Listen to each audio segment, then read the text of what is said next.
मस्त आपल्याला ही कोथिंबीर, सगळं कांदा कोथिंबीर, तो दरवाजा लाव, ह्याच्यात आधी टाकून घ्यायचं आहे.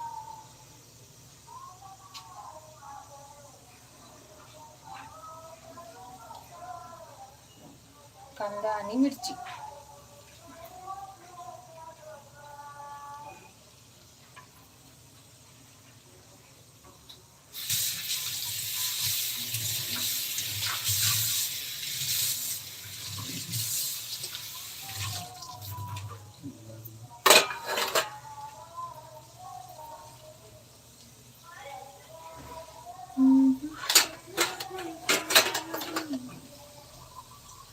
आता याच्यामध्ये आपण इथं बेसन टाकू. मी इथे सम्राटचं बेसन यूज करते.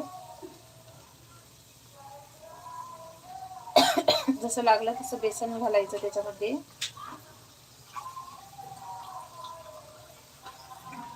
इथं 3 चमचे बेसन घातलेलं आहे पूर्ण असं व्यवस्थित. त्याच्यामध्ये